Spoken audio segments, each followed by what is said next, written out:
السلام علیکم ورحمۃ اللہ وبرکاتہ۔ اعوذ باللہ من الشیطان الرجیم، بسم اللہ الرحمن الرحیم۔ گزشتہ سبق میں ہم پڑھ رہے تھے کہ موانع کیا ہوتے ہیں، وراثت کے موانع الارث۔ اس میں ہم نے پڑھا تھا قتل المورث، اگر کوئی شخص جو ہے وہ اپنے مورث کا ہی قتل کر دے وہ وراثت کا حصہ دار نہیں بن سکتا۔ دوسرا تھا اختلاف الدین، دین اگر مختلف ہو تو اس کے بارے میں بھی بات ہماری ہو گئی تھی۔ اب اس کے بعد ہے جی تیسری چیز الرقہ۔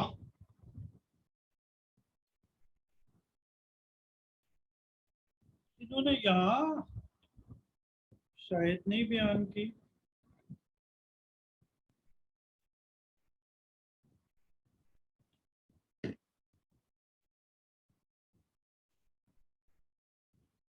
اوپر دیکھیں نا، اوپر انہوں نے بیان کی تھی الرقہ غلامی۔ آپ اس کو خود سمجھ لیں کہ الرقہ کیا ہوتی ہے۔ الرقہ کا مطلب ہے غلام، یعنی وارث یا مورث دونوں میں سے کوئی بھی ایک جو ہے وہ غلام ہو۔ وارث یا مورث میں سے کوئی ایک جو ہے وہ کیا ہو، غلام ہو۔ تو آزاد غلام کا وارث نہیں بنتا، غلام آزاد کا وارث نہیں بنتا۔ یہ تیسرا معنی ہے۔ ادھر ہائی لائٹ نہیں کیا وہ، اچھا میں دیکھتا ہوں شاید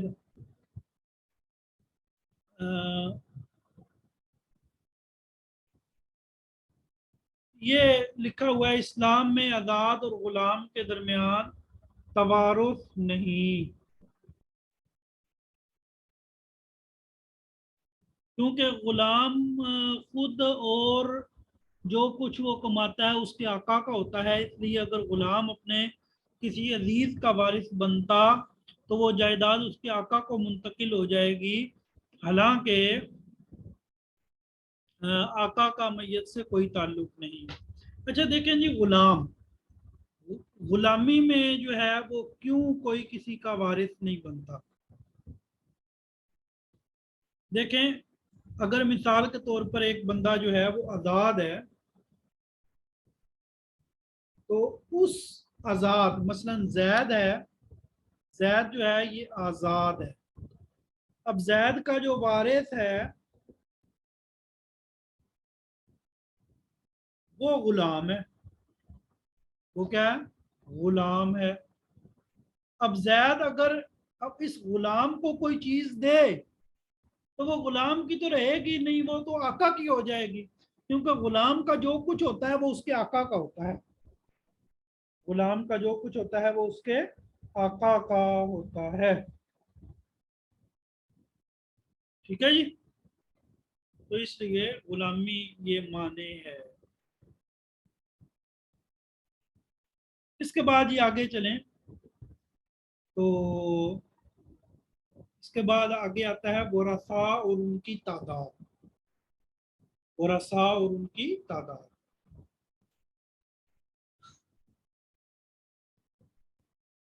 اسے بھی آپ صرف ایک سرسری سا دیکھ لیں اگر آپ نے دیکھنا ہے تو، وگرنہ تو جب آپ آگے سبق پڑھیں گے نا تو آپ کو یہ ساری باتیں وہاں سمجھ آ جائیں گے۔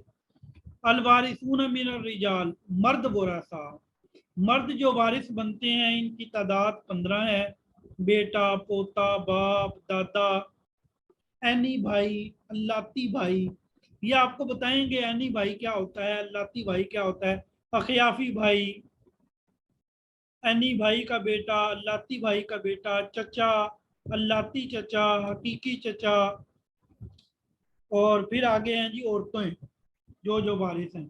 اسے بھی چھوڑ دیں گے، انشاءاللہ آپ کو ایک ایک چیز پتہ چل جائے گی۔ اب ہے वरासा की कैफियत बड़ा अहम सबक है, इस पे तवज्जो करें। देखिए जी, वरासा दो तरह के होते हैं। वरासा कितनी तरह के होते हैं? दो तरह के। एक वो वरासा हैं जो असहाबुल फुरूज हैं, और दूसरे वो वरासा हैं जिन्हें कहते हैं असबा। क्या मतलब जी? असहाबुल फुरूज कौन है, असबा कौन है, क्या मतलब? देखें, जायदाद में बाज लोग वो हैं जिनका हिस्सा मुतय्यन है, तयशुदा है। जैसे बीवी है, बीवी का हिस्सा तयशुदा है। बीवी को या तो 1/4 मिलता है या 1/8 मिलता है, ये तयशुदा है। शोहर, शोहर को 1/2 मिलता है या 1/4 मिलता है। अच्छा, जो नए लोग हैं वो शायद थोड़े से कंफ्यूज हों कि ये 1/2 क्या, 1/4 क्या, तो इसको समझें। बीवी को 1/4 यानी कुल जायदाद का चौथा हिस्सा, कुल जायदाद का चौथा हिस्सा, या कुल जायदाद का 8वां हिस्सा, कुल जायदाद का 8वां हिस्सा। तो बीवी को कुल जायदाद का चौथा हिस्सा मिलता है या कुल जायदाद का 8वां हिस्सा मिलता है। और शोहर को कुल जायदाद का 1/2 का मतलब है निसफ, आधा,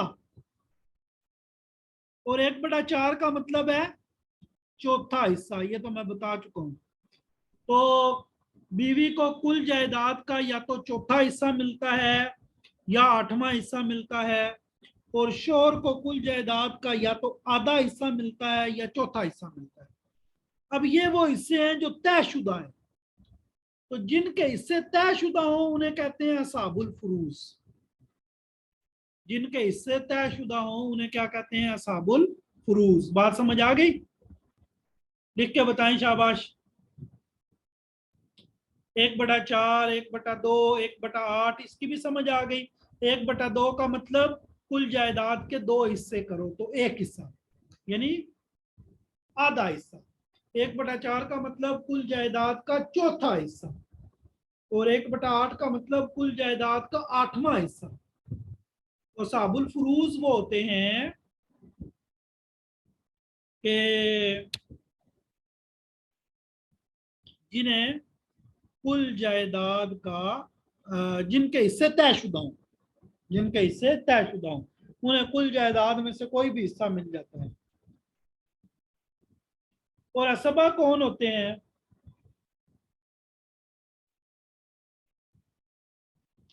कि जो वारिस तो होते हैं लेकिन उनका जो हिस्सा है वो तयशुदा नहीं होता, उनका हिस्सा तयशुदा नहीं होता। जैसे मिसाल के तौर पर बेटे हैं, अब बेटों का एग्जैक्ट हिस्सा नहीं बताया कि उन्हें कुल जायदाद का कितना हिस्सा मिलेगा। कभी कम मिल जाता है, कभी ज्यादा मिल जाता है, कभी कम और कभी ज्यादा। तो ये इस तरह वरासात दो तरह के होते हैं। अब हम जब पढ़ेंगे तो इंशाल्लाह आपको समझ आ जाएगी। वरासा मर्द और औरतों, औरत की दो किस्में हैं, असाबुल फुरूज। लुग़वी माना फुरूज फर्ज की जमा है, फुरूज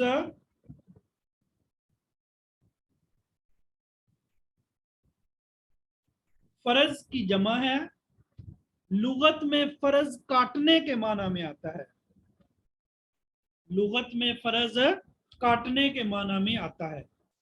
चूंकि वारिस को मैयत की जायदाद से कुछ हिस्सा काट कर उसे दे दिया जाता है, इसलिए उन्हें असाबुल फुरूज कहते हैं। जी,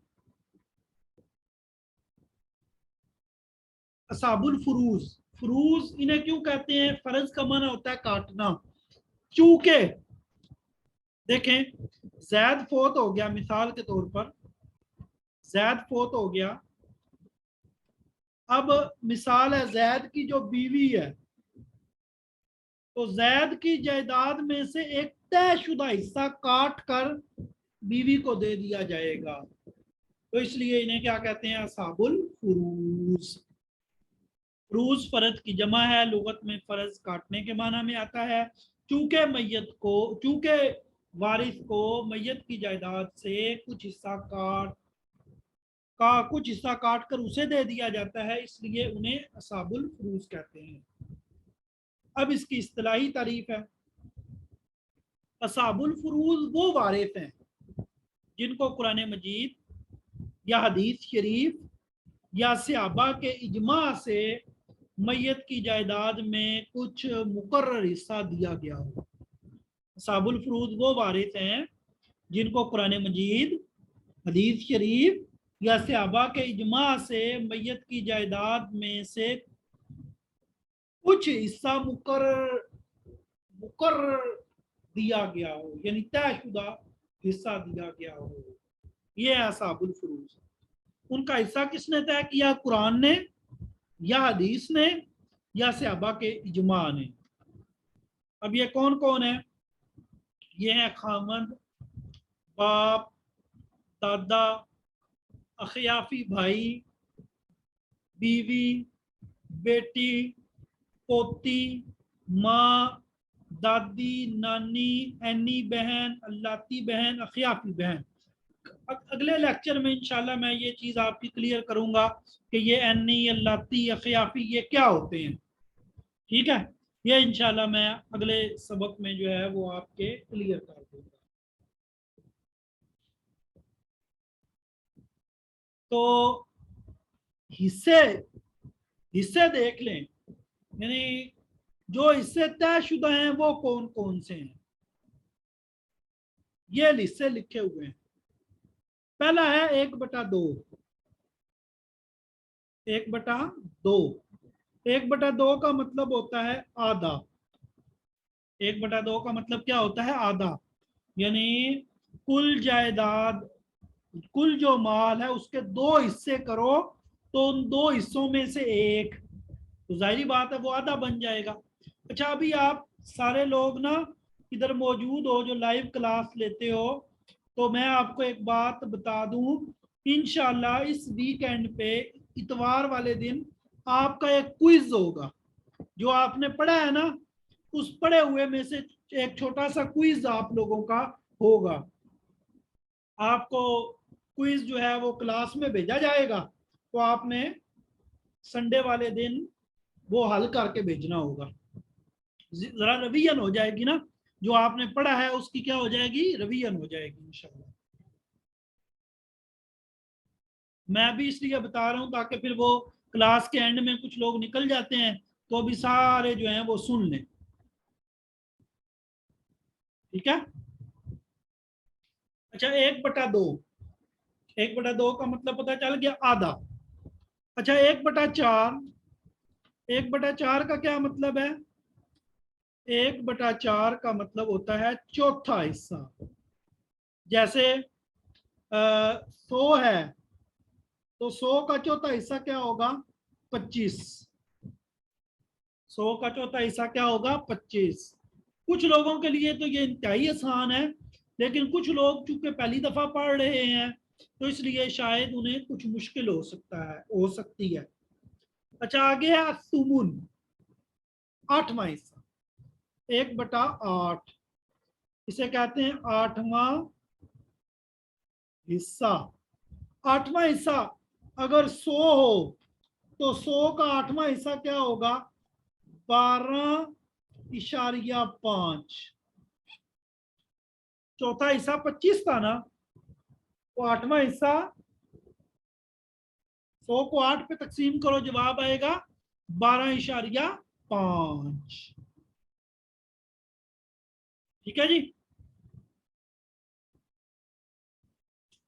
अच्छा जी, तो इसके बाद है ये सुलूसान को छोड़ दो, इसको छोड़ दो। सुलूस 1/3, इसका मतलब होता है तीसरा हिस्सा। अगर 100 को के तीसरा हिस्सा किया जाए तो 33.33, यह मतलब होता है तीसरे हिस्से का, 33.33। और आ गया सुदुस। सुदुस का क्या मतलब? 1/6, छठा हिस्सा, छठा हिस्सा। अगर आप 100 को 6 पे तकसीम करें, 100 को 6 पे तकसीम करें तो गालिबन मेरे ख्याल में 16.88 आता है, जो मुझे याद पड़ रहा है। कैलकुलेटर में देख लें, 16.66 आता है, कैलकुलेटर करके देख लें। ठीक है, 16.66।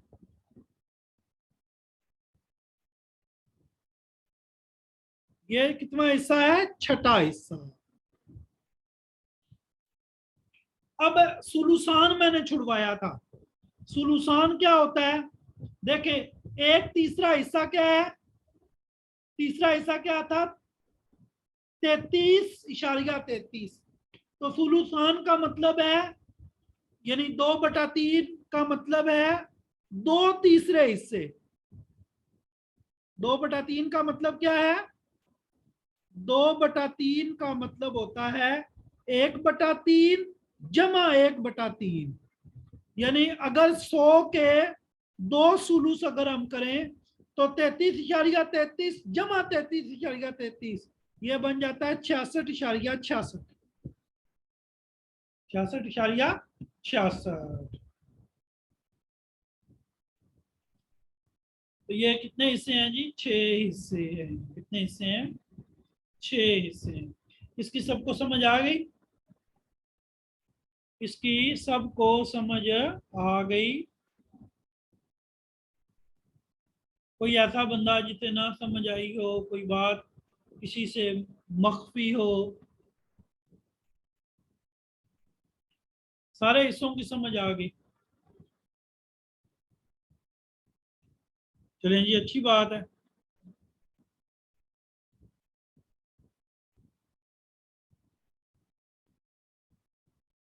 अच्छा, इसके बाद आ जाता है असबा। कि असबा किसे कहते हैं?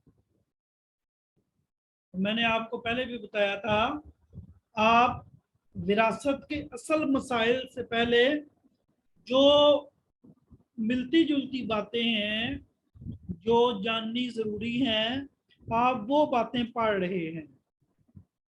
ठीक है, तो ये असबा, असबा आसिब की जमा है। लुगत में इसके माना एक जमात, ग्रोह, बांधना और तकवीयत देने के आते हैं। यानी असबा के माने ग्रोह। ग्रोह या जमात, वो भी तो एक मजबूत चीज को वो करती है ना, ग्रोह। ग्रोह का मतलब एक जत्था, बांधना, तकवीयत देने के माने में आता है। इस्तिलाहन इसका क्या माना है? असबा वो वारिस हैं जिनका कोई मुकर्रर शुदा हिस्सा नहीं दिया गया, जिनको कोई मुकर्रर शुदा हिस्सा नहीं दिया गया। अगर वो अकेला ही वारिस हो तो सारी जायदाद ले जाएगा, और अगर इसके हमरा कोई वारिस असाबुल फरूज में से है तो साहिब फर्ज को उसका हिस्सा देने के बाद जो तरीका बाकी बचेगा वो असबा ले जाएगा, और अगर कोई हिस्सा बाकी ना बचा तो उसे कुछ नहीं मिलेगा। अच्छा, असबा के बारे में 3 पॉइंट ज़हन में रखें। असबा जो है, असबा के बारे में एक बात तो ये हो गई कि इसका मुकर्रर शुदा हिस्सा, इसका मुकर्रर शुदा हिस्सा नहीं होता। लेकिन पहली बात ये ज़हन में रखें कि अगर अकेला असबा वारिस है और कोई वारिस नहीं और कोई रिश्तेदार नहीं, तो कुल जायदाद ये ले जाएगा, कुल जायदाद ये ले जाएगा असबा।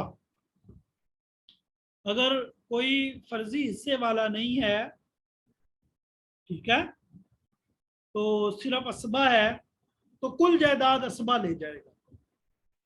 ये बातें अभी याद कर लें, ये उसूल आपने अभी याद करने हैं। इनकी सही समझ तब आएगी जब आप प्रैक्टिकल करेंगे, वो हम आपको अगले सबक में करवाएंगे। एक आध सबक के बाद इंशाल्लाह आपका प्रैक्टिकल शुरू हो जाएगा।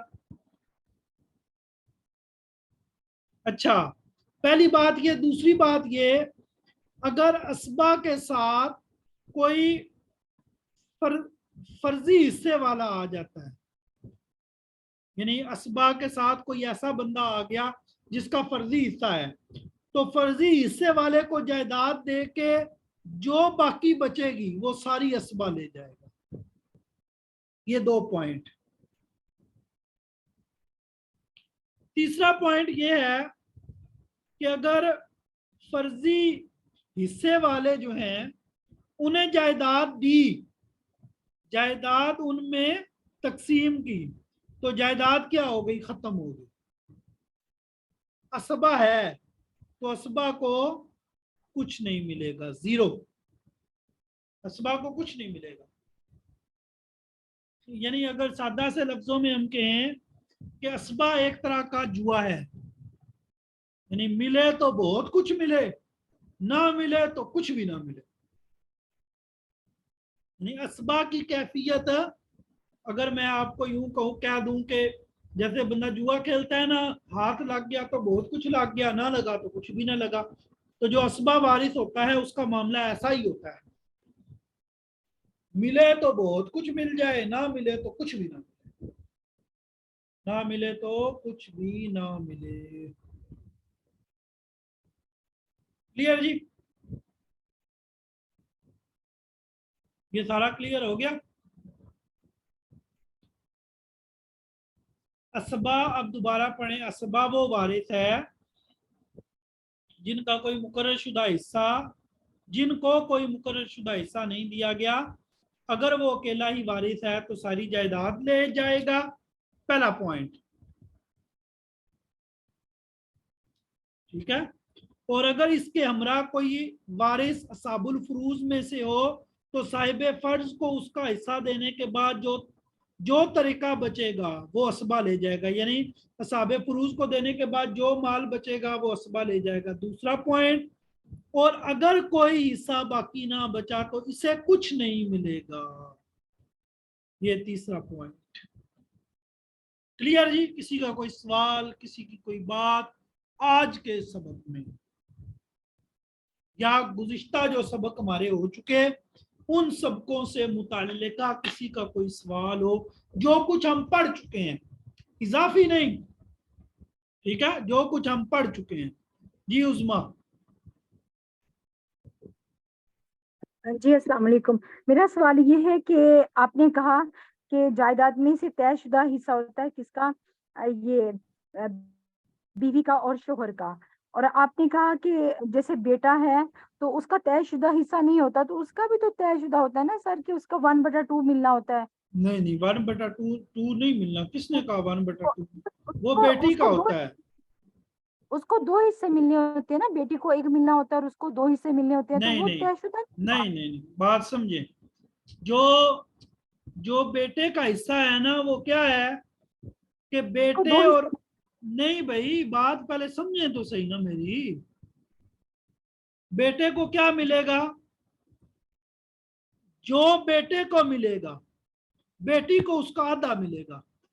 2 हिस्सों का ये मतलब नहीं है। अब 2 हिस्सों में कोई तयशुदा तो नहीं है ना कि कुल जायदाद का इतना मिल जाएगा।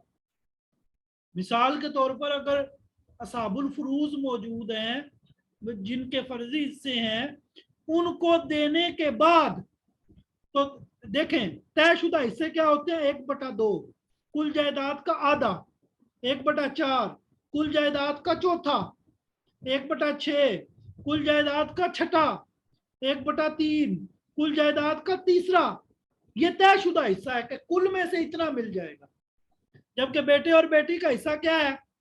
सिर्फ ये कि बेटी को आधा और बेटे को पूरा, यानी बेटे और बेटी की तकसीम का तरीका बताया गया है।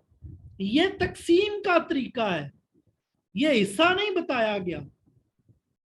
یہ ہے تقسیم کا طریقہ کہ بیٹے کو جی ڈبل آئے بیٹی کو سنگل آئے، یا اس کو دو طرح کہہ دیتے ہیں. ایک کہہ دیتے ہیں کہ بیٹی کا سنگل حصہ اور بیٹے کا ڈبل، یوں بھی کہہ دیتے ہیں، اور یوں بھی کہہ دیتے ہیں کہ بیٹے کا پورا اور بیٹی کا آدھا. تو یہ طے شدہ حصہ نہیں ہے، یہ پورا اور آدھا جو ہے یہ بقیہ مال میں سے ہوتا ہے جو فرضی والوں کو دینا ہے. پین ممکن ہے بقیہ بچے گی نا، میں مثال دے رہا ہوں، ٹھیک ہے. سر پہلے اصحاب الفروض کے حصے نکالے جاتے ہیں ہاں پھر ہاں جی، پھر باقی یہ تو ڈیٹیل ابھی آئے گی نا، ابھی تو ہم نے بات شروع کی ہے، ابھی تو ہم نے بات شروع کی ہے. تو جب ہم ڈیٹیل سے پڑھیں گے تو انشاءاللہ آپ کو سارا خود ہی سمجھ آ جائے گا. جی جی میرا کوشچن یہ ہے کہ جیسے آپ نے کہا تھا نا السدس جو ہے وہ 1/6 ہے، تو یہ جو ثلث ثانی ہے آپ نے کہا 1/3 + 1/3، تو یہ بھی 1/6 نہ ہو گیا؟ 1/6 حصہ کم ہوتا ہے، تیسرا حصہ زیادہ ہوتا ہے. تو جب دو تین حصے ملیں گے تو وہ زیادہ ہو جائیں گے. ہاں جی، یہ جو بٹے میں رقم ہوتی ہے نا، بٹے کا دیکھیں توجہ سمجھیے گا، 1/2 اور 1/6 ان میں سے زیادہ کون ہے؟ 1/2. 1/2. آپ نیچے والے کو نہیں سمجھنا، نیچے کا مطلب تو یہ ہے کہ 1 کو 6 پہ تقسیم کرنا ہے. وہ جو آپ کو غلطی لگ رہی ہے نا کہ آپ کہہ رہے ہیں 1/3 2 ثلثوں تو 1/6 بن جائے، نہیں، 1/6 کا مطلب تو ہے کہ کل جائیداد کو 6 پہ تقسیم کرو، چھٹا حصہ. اور 2/3 کا مطلب یہ ہوتا ہے کہ تیسرا حصہ اور پھر تیسرا حصہ، 2 تیسرے حصے. ٹھیک ہے، سر 2 تیسرے حصے کیسے بن سکتے ہیں؟ ایک تیسرا حصہ نکل گیا تو باقی تو تھوڑا رہ گیا نا، تو پھر دوسرا تیسرا حصہ کیسے بنے گا؟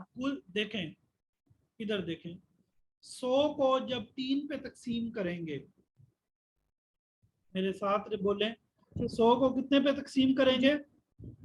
100 کو 3 پہ تقسیم کریں گے تو کیا آئے گا؟ 33.33. ٹھیک ہے 33.33 3 حصے ہوں گے جی نا 100 کے، 33.33. 100 کو ہاں جب جی 3 پہ تقسیم کریں گے تو کتنے حصے بنیں گے؟ 3 حصے 3.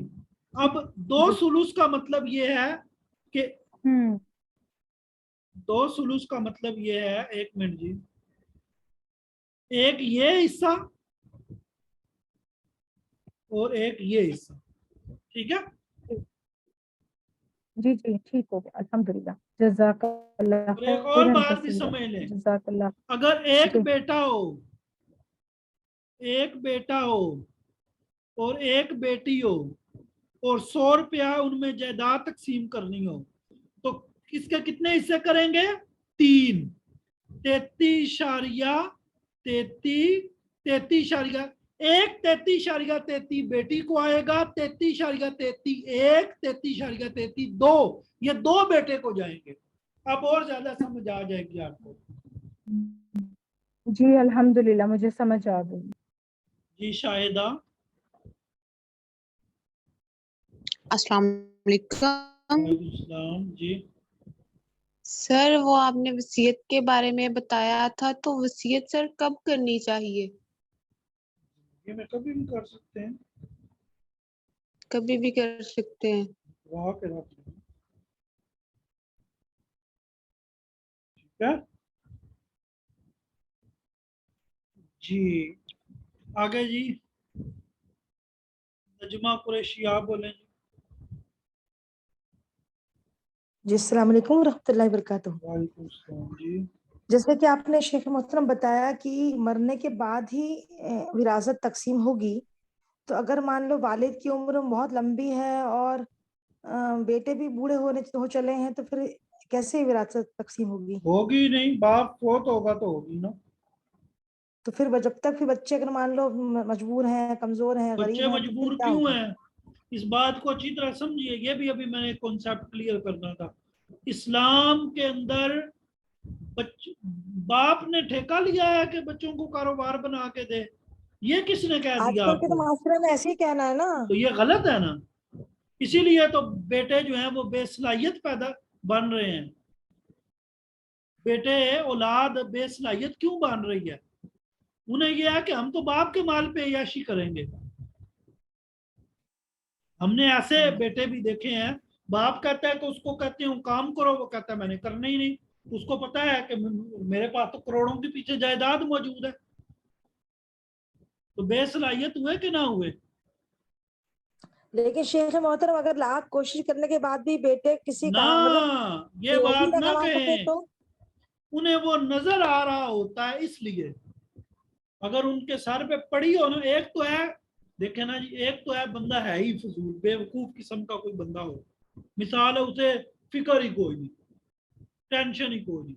यानी ये तो ऐसा बंदा हो गया ना कि जो वैसे ही इसको हम ऐसे केसेस तो वो हो गए जिसको हम कह दें कि ये बंदा मोतबर है ही नहीं।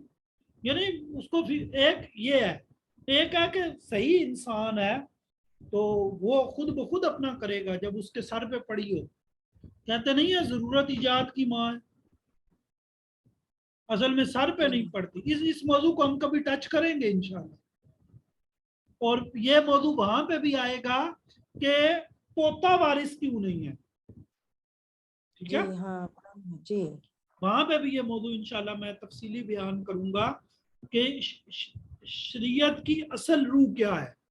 और मैं यहाँ से एक और पॉइंट भी आपको बता दूं, आप कहेंगे बात लंबी हो रही है। अब देखें ये जो पॉइंट है जो आपके क्लियर नहीं है, लेकिन जब मैं क्लियर करूंगा तो आप का पॉइंट बड़ा जबरदस्त क्लियर हो जाएगा।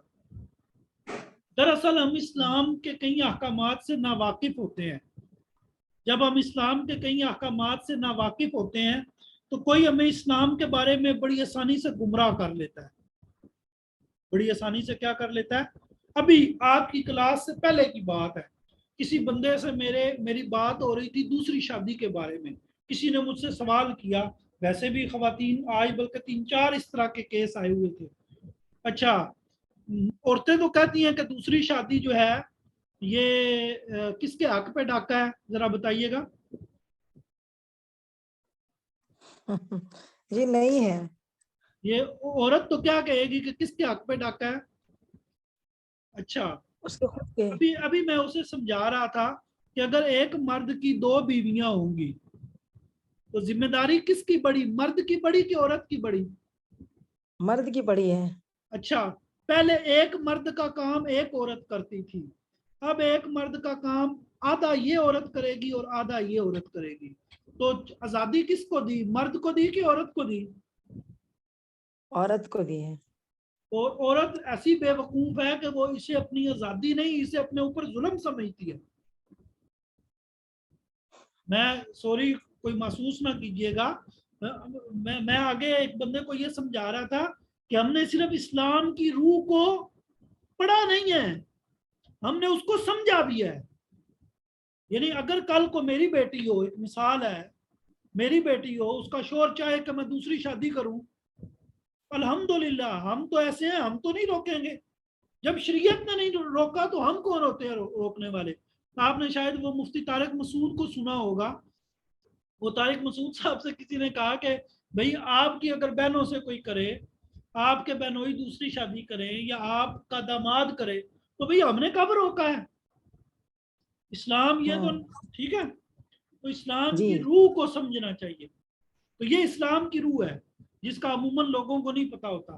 तो अब आपने देखा होगा रोशन ख्याल किस्म के लोग, दाहिए कम्युनिस्ट किस्म के लोग और दुनियादार वो इस्लाम के ऊपर बहुत बड़ा धब्बा पेश करते हैं जी। इस्लाम ने औरत की आज़ादी सलब की, औरत के ऊपर सोतन ला के जो है ना वो बिठा दी। हालांकि इस मसले में औरत को आज़ादी मिली है और मर्द की पाबंदियां क्या होंगी, मर्द की जो जिम्मेदारियां हैं वो क्या हुई हैं, बड़ी हैं। असल जो मैं पॉइंट समझा रहा था ये तो मैंने बतौर मिसाल दी कि जब हमें इस्लाम की इन बरीक बीन चीज़ों का जो है ना वो सही माने में इदराक नहीं होता وہ ہم لوگوں کی باتوں سے متاثر بڑی جلدی ہو جاتے ہیں جو اسلام کے بارے میں مختلف باتیں کرتے ہیں. ٹھیک ہے. ایسے ہی آپ نے یہ بات بھی سنی ہوگی کہ کچھ ظالم ایسے ہیں وہ کہتے ہیں کہ نعوذ باللہ من ذالک کہ نبی صلی اللہ علیہ وسلم کی جو ہے وہ تقریباً 13 کے قریب ازواج تھی. 13 کے قریب کیا تھی؟ ازواج تھی. ٹھیک ہے.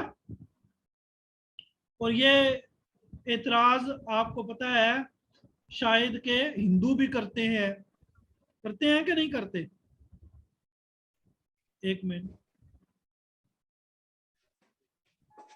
شیخ ہم نے 11 ازواج کے بارے میں وہ پڑھا ایک تھا. اس وقت میں میں 13 بھی ہیں. 13 ہیں.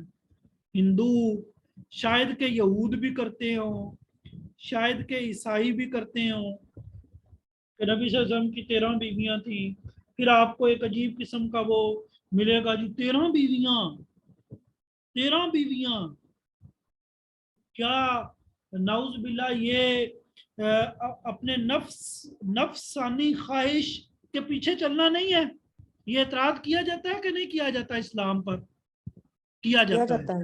اچھا, پہلی بات تو یہ ہندو ڈاکٹر ذاکر نائک نے بڑا وہ جواب دیا تھا کہ تمہارا جس کو تم اپنا بھگوان مانتے ہو اس کی کتنی بیویاں تھی؟ 16,666 غالباً. کوئی کرشن کے پتہ نہیں کون رام تھا. کرشنا کی.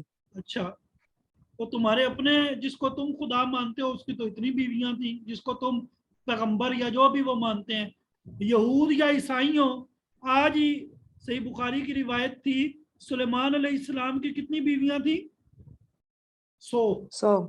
صحیح بخاری میں موجود ہے. بھائی تمہارے اپنے جو پیغمبر ہیں یا جو سابقہ جو انبیاء بنی اسرائیل کی طرف آئے ان کی ازواج کی تعداد تو اس سے بھی زیادہ ہے. دوسری بات, نبی صلی اللہ علیہ وسلم نے جوانی میں شادی کی. جوانی میں تو آپ کی ایک ہی شادی تھی حضرت خدیجہ سے. اور ختیجہ بھی کون؟ ختیجہ رضی اللہ تعالیٰ نے بھی کون کہ جو ادھیڑ عمر خاتون ہے, بڑی بھی ہیں اور بچوں والی بھی ہیں. صرف شادی شدہ ہی نہیں ہیں, شادی شدہ بھی ہیں, شادی شدہ کے بعد بچوں والی بھی ہیں. اگر نفسانی خواہش کی تکمیل ہوتی تو جوان عورت سے شادی ہوتی کہ نا. پھر باقی جو شادیاں آپ نے کی ساری شادیاں بیواؤں سے, ماں سوائے حضرت عائشہ اور غالباً حضرت حفصہ کے, یا شاید حضرت عائشہ یہ ایک باقرہ تھی. پھر وہ ساری بھی اس عمر میں شادیاں کی جو شادی بڑھاپے کے قریب والی ہے. تو جب ان چیزوں کو اس طرح بیان کیا جاتا ہے تو پھر یہ جو اسلام کے بارے میں اس طرح کا ویلا پھیلایا جاتا ہے تو وہ جو ہے رفع دفع ہو جاتا ہے.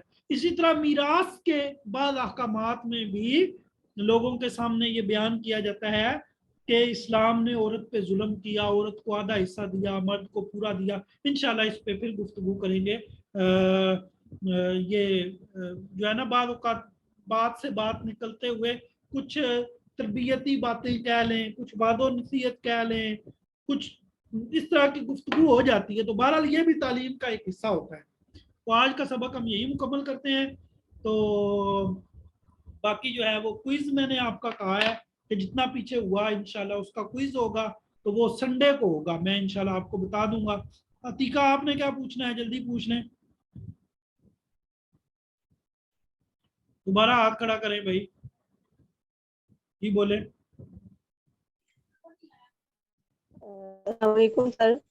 وعلیکم السلام. جی سر جی آپ نے کل بتایا تھا کہ اگر بچہ مطلب پیدا ہوا ہو, مطلب زندہ پیدا ہوا ہو, بے شک وہ تھوڑی دیر ہی زندہ رہا تو وہ وارث ہوگا.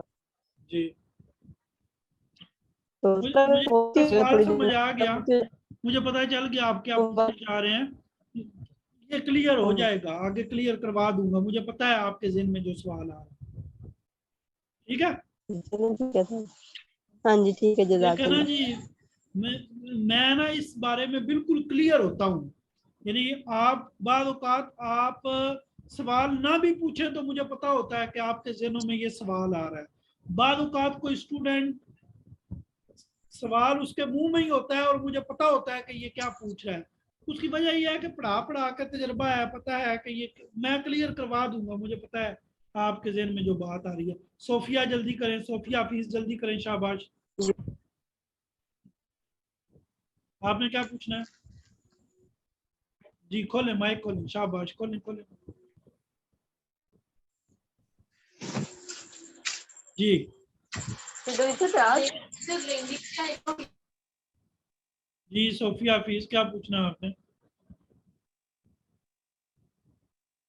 इनका जी शायद माइक नहीं खुला, आवाज नहीं आ रही, तो सबक यही मुकम्मल होता है।